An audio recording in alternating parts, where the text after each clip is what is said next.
कृष्ण जन्माष्टमी का उत्सव भगवान श्री कृष्ण के जन्म दिवस के स्वरूप मनाया जाता है। कहते हैं इस दिन भगवान श्री कृष्ण का जन्म हुआ था।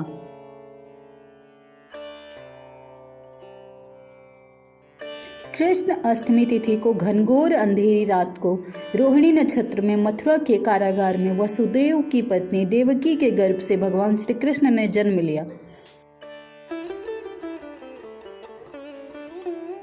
यह तिथि उसी शुभ घड़ी की याद दिलाती है और सारे देश में बड़ी धूमधाम से मनाई जाती है। द्वापर युग में राजा उग्रसेन मथुरा में राज्य करते थे। उसका एक पुत्र था कंस। कंस बहुत ही दुष्ट प्रवृत्ति का था और बहुत ही अधर्मी था। उसने अपने पिता उग्रसेन को गद्दी से उतार कर उन्हें बंदी गृह में डाल दिया और स्वयं मथुरा का राजा बन बैठा। कंस की एक बहन थी देवकी। कंस ने देवकी का विवाह वसुदेव से कर दिया। जब वो अपनी बहन को ससुराल के लिए विदा करने जा रहा था तभी आकाशवाणी हुई, हे कंस, जिस देवकी को तू इतने प्रेम से ले जा रहा है वही तेरे काल को जन्म देगी। इसका 8वां पुत्र तेरा वध करेगा। यह सुनकर कंस वसुदेव को मारने के लिए दौड़ा। तभी देवकी ने उससे विनय करके कहा, भैया, मेरी जो भी संतान होगी उसे मैं तुम्हें लाकर दे दूंगी। इससे वसुदेव जी को मारने से क्या लाभ होगा। कंस ने देवकी की बात मान ली और मथुरा वापस गया। कंस ने वसुदेव और देवकी को बंदी गृह में बंद कर दिया। वसुदेव और देवकी की 7 संतानें हुई, जिसे कंस ने जन्म लेते ही मार डाला। अब उनकी 8वीं संतान होने वाली थी। कंस ने कारागृह पर कड़े पहरे बैठा दिए।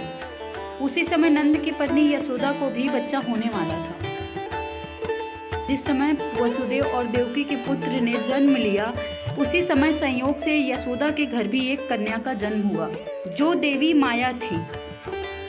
जिस कोठरी में वसुदेव देवकी कैद में थे उसमें अचानक बहुत ही ज्यादा प्रकाश हुआ और उनके सामने भगवान विष्णु प्रकट हो गए, जो चतुर्भुज रूप में प्रकट हुए थे। दोनों भगवान के चरणों में गिर पड़े। तब भगवान विष्णु ने उनसे कहा, मैं पुनः नवजात शिशु का रूप धारण कर लेता हूँ। तुम मुझे इसी समय अपने मित्र नंद के घर वृंदावन में छोड़ आओ। उनके यहाँ जो कन्या जन्मी है उसे लाकर कंस के हवाले कर दो। इस समय वातावरण अनुकूल नहीं है। सारे पहरेदार सो जाएंगे, बंदी गृह के फाटक अपने आप खुल जाएंगे और उफनती अथाह यमुना में तुमको मार्ग मिल जाएगा। उसी समय वसुदेव बालक को एक टोकरी में रखकर लेकर कारागृह से निकल पड़े।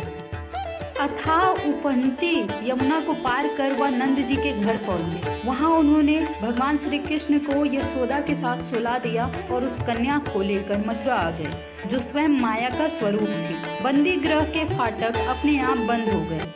अब कंस को सूचना मिली कि वसुदेव और देवकी को एक बेटी पैदा हुई है। उसने बंदी गृह में जाकर देवकी के हाथ से उस कन्या को छीनकर पृथ्वी पर पटक कर मार देना चाहा, परंतु वह कन्या आकाश में उड़ गई और कहा, अरे मूर्ख, मुझे मारने से क्या होगा। तुझे मारने वाला तो गोकुल में पल रहा है। जल्द ही तेरे पापों का घड़ा भर जाएगा और फिर वो तेरा अंत करेगा।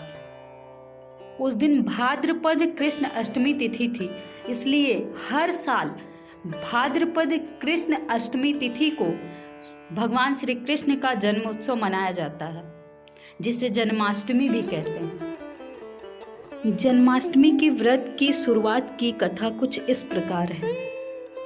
जब कंस बहुत परेशान हो गया और भगवान कृष्ण को नहीं मार पाया तो उसने अपने द्वारपालों को कहा कि जाके नंद को मेरे पास लेकर आओ। सैनिक जब नंद को लेकर आए तब कंस ने नंद जी से कहा कि यदि तुम्हें अपने प्राणों को बचाना है तो मेरे लिए पारिजात का पुष्प ले आओ। यदि तुम नहीं ला पाए तो मैं तुम्हें मार दूंगा।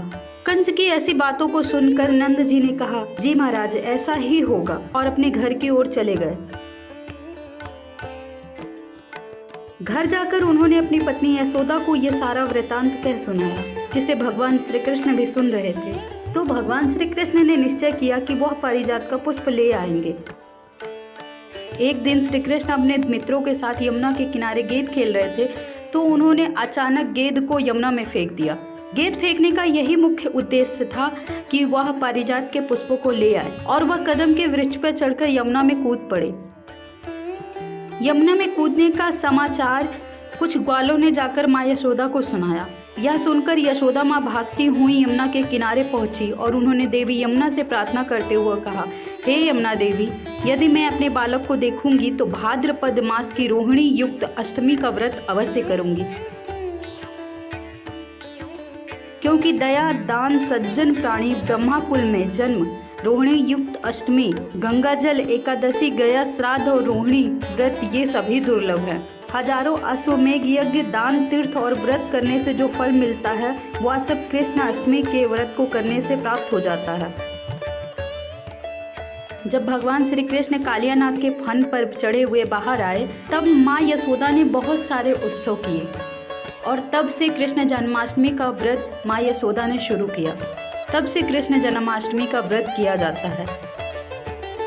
स्कंद पुराण के अनुसार जो व्यक्ति जानकर भी कृष्ण जन्माष्टमी का व्रत नहीं करता वह मनुष्य जंगल में सर्प और व्याघ्र में जन्म लेता है। कहते हैं जो व्यक्ति जन्माष्टमी का व्रत नहीं करता वो क्रूर राक्षस के रूप में जन्म लेता है।